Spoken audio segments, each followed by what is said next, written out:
지금 왔다 갔다 한 아이가 채음인가 채담인가? 채담이에요? 채담이가 막내네. 예. 그 프랑스 소설가 베르나르 베르베르, 이름이 참 베르나르 베르베르라는 작가가 대표적인 개미라고 그러네요. 근데 이제 그분이 쓴 웃음이라는 책 중에 이런 얘기가 나온다고 그래요. 자랑거리에 관한 얘기인데, 2살 때는 똥오줌 가리는 게 자랑거리. 맞나 몰라요. 2살 때 똥오줌 가리면 자랑거리인가요? 굉장한 거죠. 3살 때는 이가 나는 게 자랑거리. 12살 때는 친구들이 있다는 게 자랑거리. 18살 때는 자동차 운전할 수 있다는 게 자랑거리. 이거 맞는 것 같아요. 우리나라 18살이 변호 추나요? 저쪽 동네인가 봐. 우리는 20살이죠? 네. 만으로. 20살 때는 사랑할 수 있는 게 자랑거리. 35살 때는 돈이 많은 게 자랑거리. 우리 큰아들이 35살 곧 되는데 이거 돈이 많은 게 근데 이제 50세부터 이게 거꾸로 된다는 거군요. 50세까지는 돈이 많은 게 자랑거리. 60세 때는 사랑할 수 있는 게 자랑거리. 70세 때는 자동차 운전할 수 있다는 게 자랑거리. 80세에는 친구들이 남아있다는 게 자랑거리. 80세면 아직 친구들 많이 남아있는 거 아닌가요? 아무튼 이분은 옛날 분이니까. 85세는 이가 남아있다는 게 자랑거리. 90세에는 똥오줌을 가릴 수 있다는 게 자랑거리. 이게 이제 가운데를 중심으로 해서 이렇게 데칼코마니예요. 2살 때하고 90세하고 똑같아요. 똥오줌 가리는 게 자랑거리가 2살 때하고 90세 때가 똑같아요. 그게 무슨 얘기냐면 인생 별거 없다. 자랑할 만한 게 없다. 다 거기서 거기다. 자, 여기서 질문입니다. 여러분들의 지금 인생에서 가장 자랑할 만한 것이 무엇입니까? 없어? 지금 이거 질문 대답 잘 하셔야 돼요. 이거 질문 대답 잘못하시면 곤란한 거예요. 이게 지금 내 인생의 최고의 자랑이 뭡니까? 뭐 미모라고 그러는 그런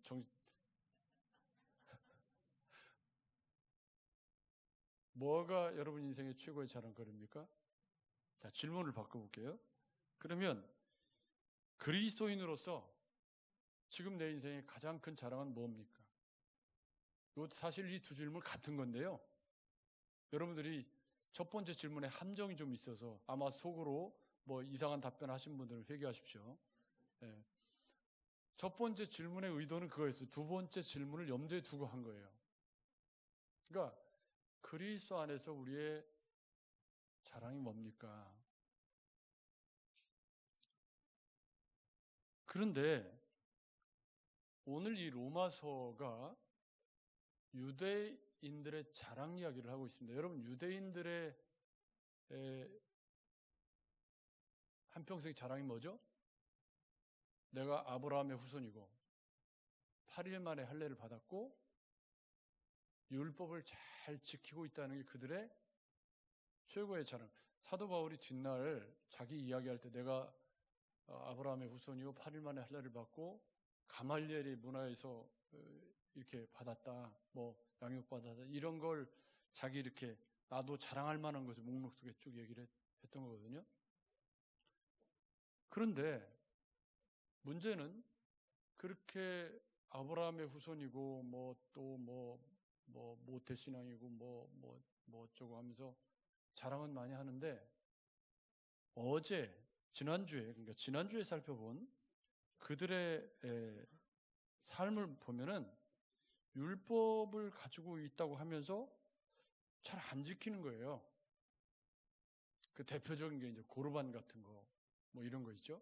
그래서 율법을 의지해서 자랑하고 선한 것을 분별하고 그러면서 맹인의 길을 인도하고 어리석은 자의 교사요 어린아이의 선생이라고 그렇게 그들이 믿는데 그렇게 자랑을 하는데 실제로 도둑질하지 말라고 선포하는 내가 도둑질하고 간음하지 말라고 말하는 내가 간음한다. 이건 뭐냐면 표면적 그리스도인과 이면적 그리스도인이 다르다라는 뜻이죠. 겉으로는 완벽하게 율법을 잘 지키고 자랑할 만하게 박하와 회양과 근처에 11조를 드리지만 이면적인 삶이 그렇지 않았던 거죠. 여러분 이해가 되시죠? 사도 바울이 지금 로마에 있는 교회에 후원을 받아서 서바나 지역으로 선교 여행을 가려고 고린도에서 편지를 지금 쓰고 있습니다. 그러면 편지를 이렇게 쓰면 될 것 같지가 않잖아요. 지금 로마 교회의 상황이 말씀드린 것처럼 유대인들이 추방되었다가 다시 되돌아와서 유대인과 이방인들의 갈등이 커지고 있는 그런 상황 속에서 앞쪽에서 1장 18절 이하에서 1장 앞부분에서 이방인들의 죄에 관해서 쭉 얘기를 했더니 유대인들이 고개를 끄덕끄덕 맞아. 그런 유대인들을 향해서 그럼 니네가 율법을 가졌으면 좀 낫냐? 이미 여러 번 말씀드린 것처럼 이 단락의 결론은 모든 사람이 죄를 범하였음에 하나님의 영광에 이르지 못한다는 논증입니다. 율법을 가졌다는 것이 곧 죄가 없다, 완전하다 그런 표징이 될 수 없다라는 논증을 지금 해가고 있는 중이거든요. 그럼 사도 바울이 지금 선교 후원을 받겠다는 거예요? 말겠다는 거예요? 이게 선교 후원을 받으려면 여러분 같으면 어떻게 써야 될 것 같죠? 편지를 사랑하고 친애하는 로마의 그리스도인들이여, 내가 당신들을 보면 은혜가 넘치고 후히 베풀 것 같고 인물도 잘났고 뭐 이렇게 써야 될 것 같잖아요. 여러분이 로마서를 선교 후원을 받아야 되는 선교사가 로마 교회에 보낸 편지를 읽으면 이 편지는 안 맞아요. 그래서 느끼는 게 뭐냐면 선교 후원, 복음의 후원이라는 건 가머니설이나 가면을 쓰고 받아내는 게 아닌 거죠. 복음을 진실하게 전하는 것이 그게 올바른 거라고 사도 바울은 믿고 있는 거예요. 자, 그런데 그런 그들에게 쭉 이제 유대인이라고 네가 율법 가지고 있다고 그러면서 이렇게 자랑하고 다른 사람들 멸시하고 이방인들을 죄인이라고 이렇게 몰아세우고 스스로 의롭다고 생각하는데 실제로 너희 삶이 그러냐, 그런 걸로 자랑을 삼고 있느냐라고 책망을 하면서 오늘 19절 20절을 먼저 보겠습니다. 19절 20절에 보면은 너네가 그렇게 자랑하는 율법이라고 하는 게 율법이 뭘 말하고 있냐면 율법 아래에 있는, 이 율법 아래에 있다는 말은 율법주의자가 되었다, 그런 뜻입니다. 율법주의자가 된다는 건 이런 거예요. 조금 아까 우리 체담, 체율, 체원, 체움, 체담 이러죠? 네, 오케이. 맞대. 체담이가 아까 이렇게 와서 오래간만에 고향교회 오니까 너무 좋은 거예요. 걔는 여기서 안 태어났거든요. 서울 가서 태어났는데 와서 이렇게 배회를 하는데 율법주의적인 관점으로 뭐라고 그러는 거죠? 애가 돌아다니는데 왜 빨리 통제를 안 해? 빨리 치워야지. 강대상에서 담임 목사 그러면 어떻게 되는 거예요? 다 내년부터 안 와. 절대 안 와. 그런 거 있죠. 그러니까 율법이라는 거 그런 거예요. 율법 아래에 있다는 건 그렇게 모든 사람들을 법으로 대하는 거예요. 그러면 맨 정죄할 것밖에 없어요. 판단하고. 그러니까 입에 달고 사는 말이 저 사람 왜 저래? 저게 맞아? 막 이러면서 괜히 막 어떤 분은요 같이 운전을 하고 가면 국가에다가 민원을 그렇게 많이 제기하더라고. 여기는 차선을 이렇게 그려야 되는데 이따구로 그렸다는 등 뭐 여기는 신호체계가 왜 이 모양. 아니 무슨 운전하면서 그렇게 국가에 민원을 많이 내요. 어떤 분이 그런 분이 있어요. 그러니까 율법 아래에 있다. 그러니까 율법이 말하는 것은 율법 아래에 있는, 그러니까 율법의 지배 가운데 있는 자들에게 말하는 건데 이 율법의 지배 가운데 있는 자들에게 뭐라고 말하려고 하냐면 모든 입을 막고 온 세상으로 하나님의 심판 아래 있게 하려 함이라. 아멘. 그러니까 율법이라고 하는 건 의인이 없다. 이거를 증명하는 역할이 율법이 하는 일. 왜냐하면 율법을 완벽하게 지켜내는 사람은 없기 때문이죠. 그 율법 아래에 있는 자들에게 지금 이게 결론이에요. 지금 이 유대인들에 관한 이야기. 그러면서 율법의 행위로는 그의 앞에, 그는 누구죠? 하나님 앞에 의롭다 하심을 얻을 육체가 없나니 율법으로는 죄를 깨닫는 거다. 아멘. 그러니까 하나님이 율법을 주신 목적이 뭐라는 거예요? 율법을 주신 목적은 이게 죄야 라고 가르쳐주는 게 율법의 목적이었다는 거예요. 근데 이 사람들은 가다가 잘못 가가지고 우리가 율법을 가졌고 율법을 잘 지키는 걸로 자기의 의의를 삼고 예수 그리스도의 보혈이 필요 없다고 말하니까 이게 기가 막힌 꼴이 된 거죠. 여기서 먼저 되었다는 것에 문제가 생깁니다. 여러분, 먼저 된 것이 좋은 건가요? 나쁜 건가요? 매도 먼저 맞는 게 낫다. 이거하고는 다른 말이에요. 먼저 되었다. 먼저 예수를 믿었다. 좋은 거예요? 나쁜 거예요? 왜 대답을 못해? 먼저 태어났어. 뭐든지 먼저 했어요. 좋은 거예요? 나쁜 거예요? 먼저 누린 것이 좋은 거죠. 근데 이제 이 먼저 된 것이 안 좋을 때도 있어요. 예를 들어서 우리 교회에 우쿨렐레 반이 있어요.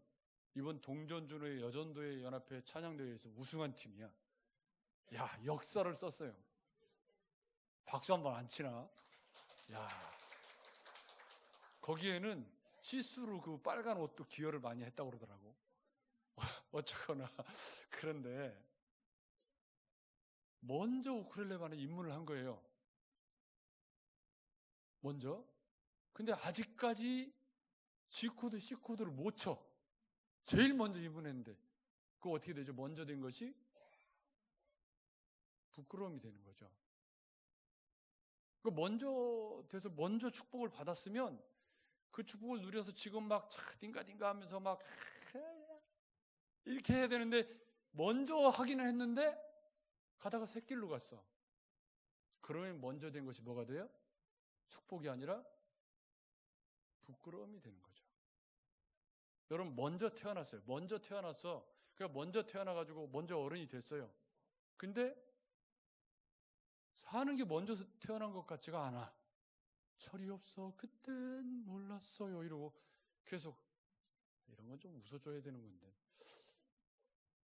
그렇다 이 말이에요. 그러니까 먼저 되었다는 건 여기 본문에 뭐라고 설명을 하고 있냐면 이 사람들이 이제 이렇게 너희가 율법 아래에 있다고 막 책망을 하니까 이 사람들이 질문을 하는 거예요. 이게 이제 디아트리베라고 말씀을 드렸잖아요. 사도 바울이 혼자 질문하고 답변하는 건데 예상하는 거죠. 이렇게 말하면 이 사람들이 이렇게 반응할 거다. 그것이 이제 3장 1절인데 그 유대인들이 하는 말이 그러면 우리가 율법을 가진 것이나 할례를 받았다는 게 아무 쓸모없는 것이라는 말입니까?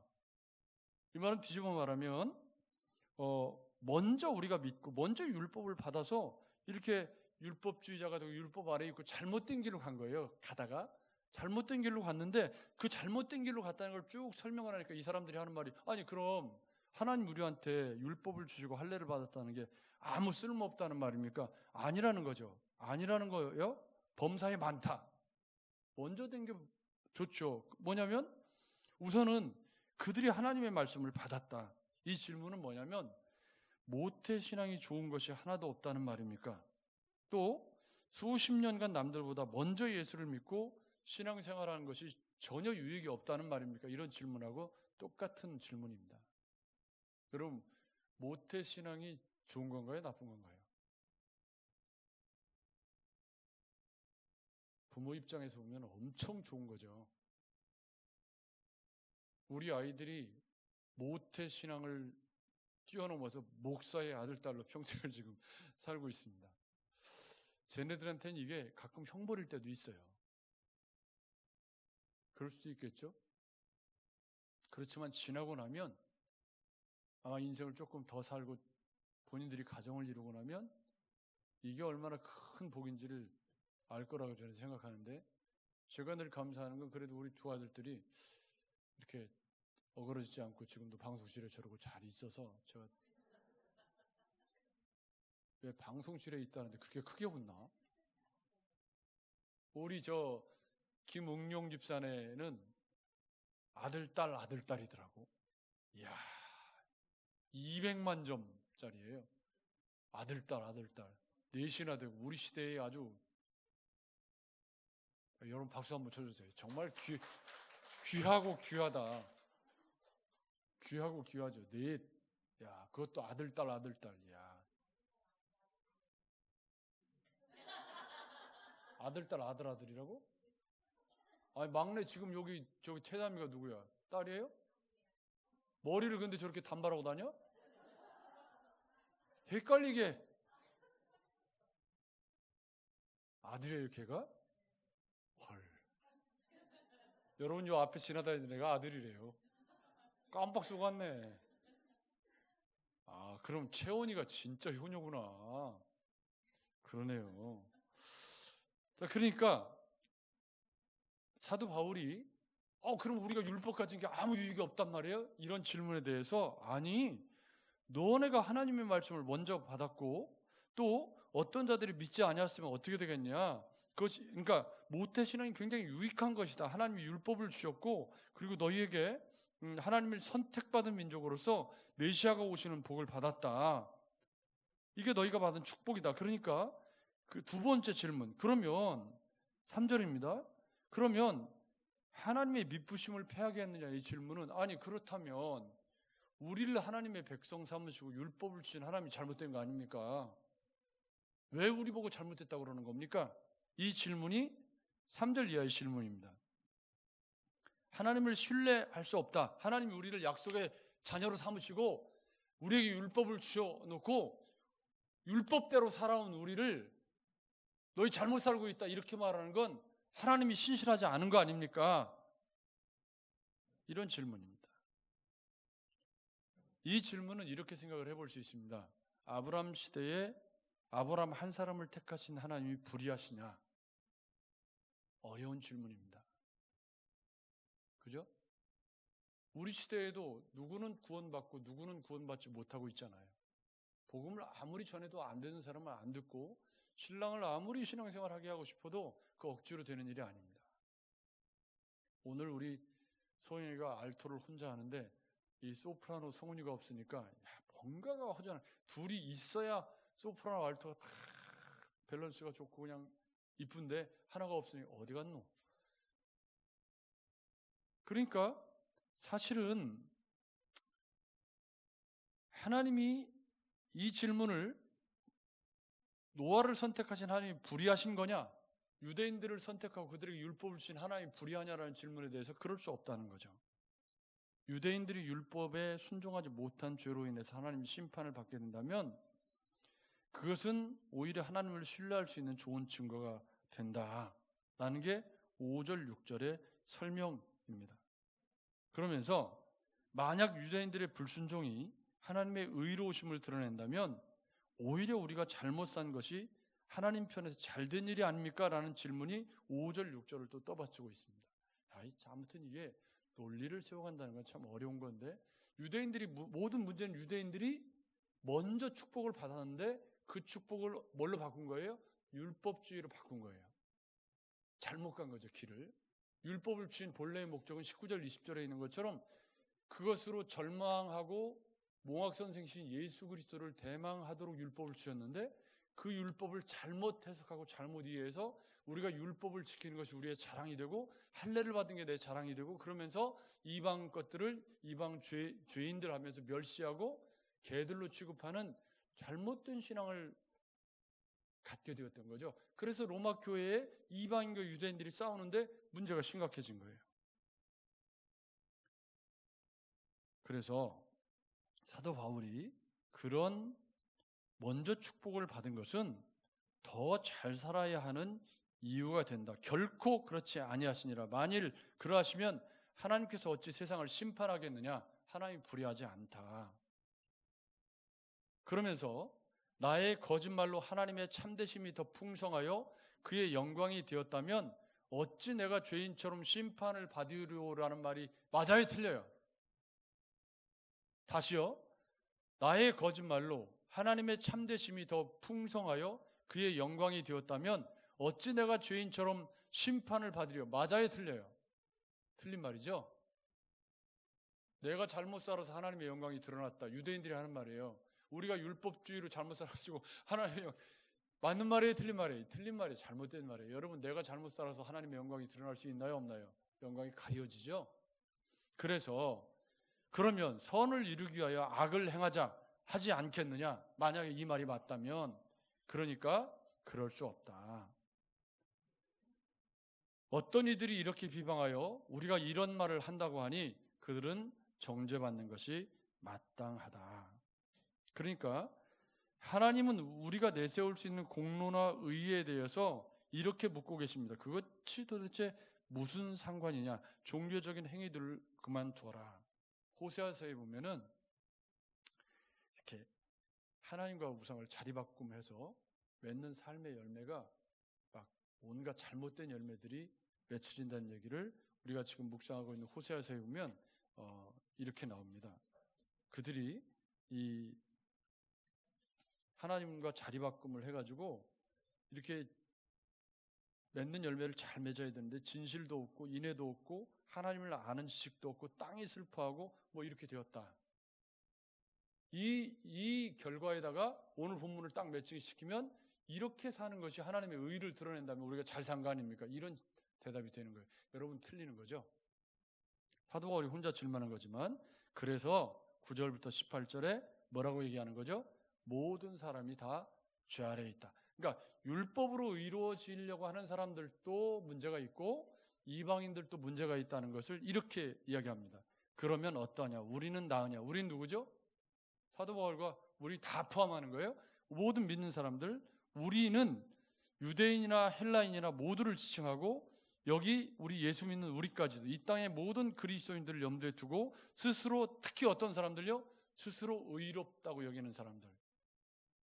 자, 내가 예수 믿고 이만큼의 세월을 살아오면서 목사가 되고 장로가 되고 권사가 되고 그렇게 해서 나의 공로가 막 이마 끝까지 올라와가지고 이렇게 그리스도 안에서 내 자랑이 내 의가 막 머리 끝까지 올라와 있는 사람들도 여기 포함되고 또 예수를 오래 믿었는데 여전히 나는 죄인입니다. 여전히 부족합니다. 이러고 사는 사람들도 여기 포함이 돼요.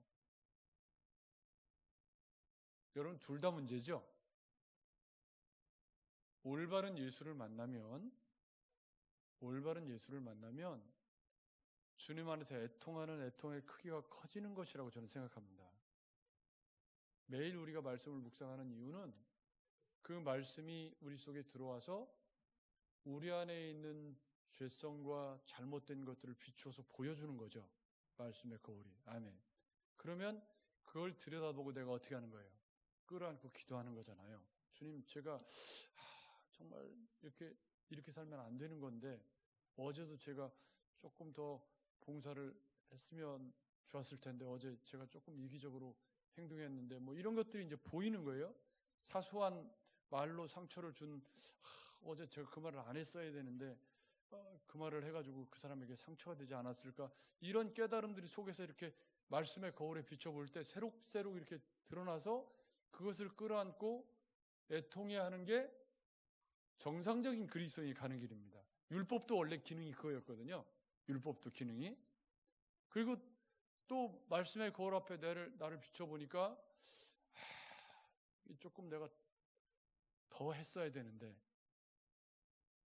조금 더 칭찬해주고 조금 더 안 왔어도 됐는데 그때 내가 밥을 샀어야 되는데 그때 내가 조금 음식값을 내줄 걸 그때 내가 조금 칭찬의 말을 더 해줬어야 되는데 이런 아픈 마음도 내가 예수 믿는 사람이기 때문에 좀 잘 살아야 되는데 라고 하는 마음의 거룩한 부담감이 우리 안에서 그렇게 애통하는 모습으로 다가오는 게 말씀의 기능입니다. 아멘. 그래서 그거 붙잡고 기도하게 되는 것이 온유한 그리스도인으로 가는 길이고, 그리고 그 과정 모두를 통틀어서 그럴 때 주님이 주시는 평안과 여기까지 도우셨다는 에베네셀의 감사가 우리의 삶을 지배하게 되는 것이 신앙생활입니다. 아멘.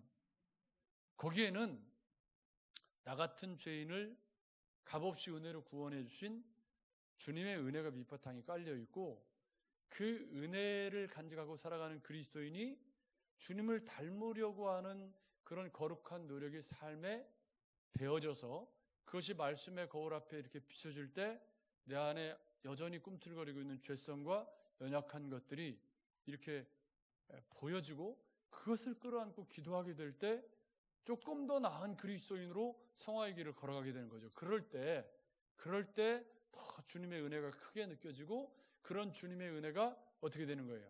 더 깨달아져서 더 감사하고 더 애통하고, 그렇게 살아가는 것이 좋은 그리스도인이 가는 길입니다. 아멘.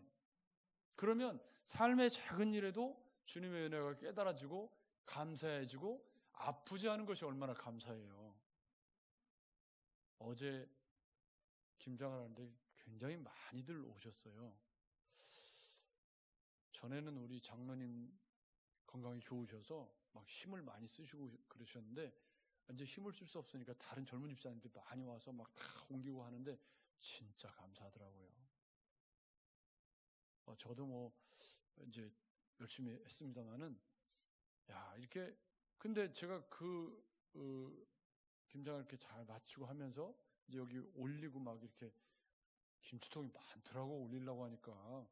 근데 저희 차에 탄 권사님들 의무적으로 하나씩 다 올리게 해가지고 다 올리고. 여러분, 한 15kg 되는 김치통 들고 계단 올라갈 수 있는 건강이 있는 게 얼마나 감사한 거예요. 근데 들고 올라가면서 막 이러고 무거워 죽겠구만. 여러분, 그건 마음먹기에 달린 거예요. 여러분, 그렇지 않나요? 그러니까 율법주의자가 된다는 건 이런 모든 과정에서, 여기 본문을 보면 의인은 없나니 하나도 없으며 깨닫는 자도 없고 하나님을 찾는 자도 없고 다 치우쳐 함께 무익하게 되고 선을 행하는 자는 없나니 하나도 없도다. 이게 뭐냐면 3장 23절 모든 사람의 죄를 범하였으며 하나님의 영광에 이르지 못하는 인간의 상태에 대한 진단입니다. 지금 유대인이나 헬라인이나 똑같다, 그 얘기를 하는 거예요. 그래서 그렇게 되니까 뭐 어떻게 되냐면 12절에 다 치우쳐서 무익하게 되고 선을 행하는 자가 없고 목구멍이 열린 무덤이라 그럽니다. 여기서 다 치우쳤다, 무익하게 되었다라는 말은요, 우유가 쉬어서 먹지 못하게 되었다, 뭐 그런 뜻이라고 그러네요. 제 아내가 식혜를 잘 만들거든요. 근데 식혜를 잘 만들어가지고 냉장고에 넣어놨는데 어느 날 갑자기 식혜를 먹었는데 식혜가 맛이 시큼해. 식혜라서 시큼하면 안 되잖아요. 상한 거죠, 뭐 오래 놔둬가지고. 그런 것처럼 여기 무익하게 되었다는 인간이 본래의 의도에, 하나님이 창조하신 의도에 쓸모없게 됐다. 이게 하마르티아거든요. 표적에서 어긋났다. 이게 무익하게 된 거예요, 인간이. 여러분 이해가 되시죠? 죄라는 건 그런 거예요. 인간이 하나님이 의도하신 본래의 의도에 무익하게 되었다. 그런데 그 뒤에 뭐라고 말하냐면, 그렇게 된 인간이 치우쳐서 무익하게 되고 선을 행하는 자가 없으니까 그들의 목구멍이 열린 무덤이래요. 이게 재밌는 그림이에요.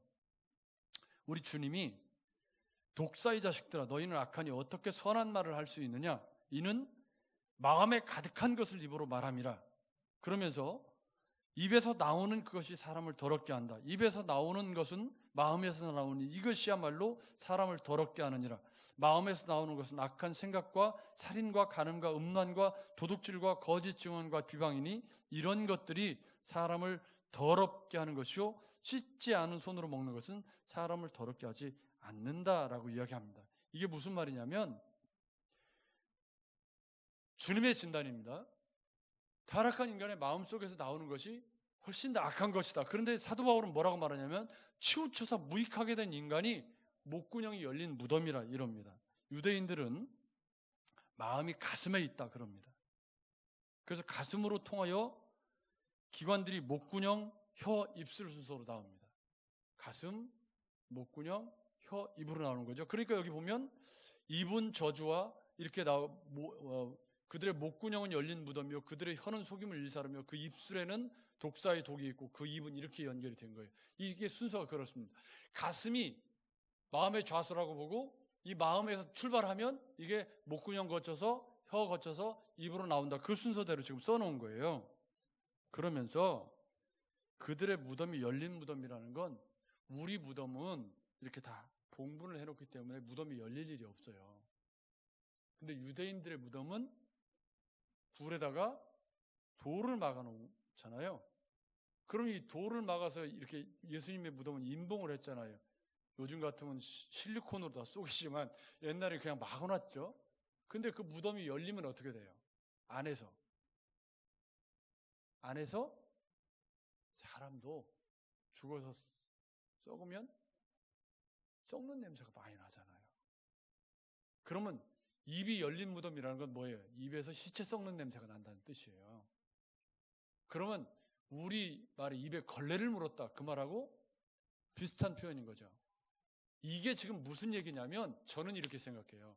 지금 호세아 선지자가 말한 이 입으로 그들이 하는 말이 막 폭언을 일삼고 잘못된 말을 하는 것처럼 마음의 병이 우리에게 들으면 잘못되면 이 말은 뒤집어 말하면 우리의 신앙이 잘못되면 입에서 나오는 것이 열린 무덤과 같이 말이 은혜가 안 되는 말을 많이 하는 거죠. 그게 열매라는 거예요.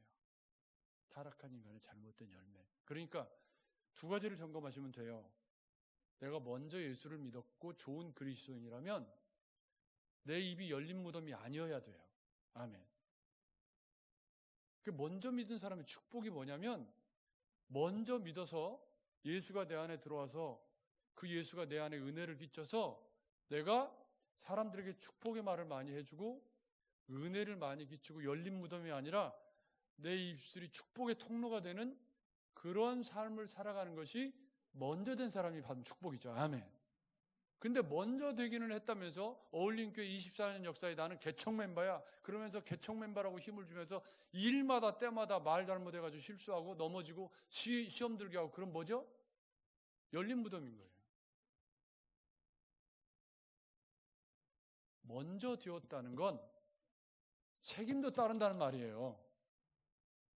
여러분 그렇죠? 내가 예수를 오래 믿었고 내가 모태신앙이라는 말은 그만큼 그러면 성화와 성숙도 더 이루어져야 될 책임이 있는 거죠. 그래서 열린 무덤이 아니라 입을 열면 칭찬의 말을 많이 하고 격려의 말을 많이 해주고 그리고 행실이 그리스도의 향기가 닮아. 여러분 다 똑같아요. 사람은 내가 하기 싫은 일은 다른 사람도 하기 싫어요.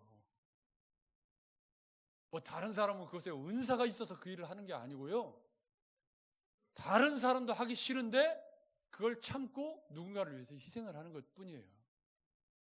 여러분 이걸 놓치시면 안 돼요. 내가 하기 싫으면 다른 사람도 당연히 그거 하기 싫어요. 내가 시간 내기 싫고 내가 하기 싫은 거 다른 사람은 좋아서 아니에요. 다른 사람도 하기 싫은데 내가 그렇게 함으로 인해서 공동체가 행복해지고 내가 조금 희생해서 다른 사람이 행복해질 것을 생각하고 그렇게 하는 거지. 하기 싫은 일을 하는 좋은 사람이 어디가 있어? 승질나네 그냥. 그렇잖아요 여러분. 그렇죠? 그래서 저는 오늘 말씀의 제목이 결국은 행동의 문제다. 지금 이게 9절부터 18절 그들의 입은 저주와 악독이 가득하고 발은 피 흘리는 데 빠르고 파멸과 고생이 이게 뭐예요? 타락한 인간들이 가는 길이라는 거예요. 근데 저는 이것을 먼저 믿은 우리가 맺는 열매라고 본다면 먼저됨의 축복이라는 건 예수 믿는 사람으로서의 먼저 믿은 축복이라는 것은 무엇이 되어야 하는가? 여러분 거기도 저를 보십시오. 먼저 태어나고 먼저 예수를 믿고 무엇인가를 먼저 시작했다는 건 축복입니까? 저주입니까? 축복입니다. 근데 그 축복이 되려면 어떻게 돼야 되는 거죠? 여러분, 우쿨렐레를 먼저 쳤어요. 먼저 시작했어요. 그럼 먼저 시작한 것이 축복이 되려면 어떻게 돼요? 열심히 연습해가지고 먼저 해가지고 먼저 띵가띵가 하면서 다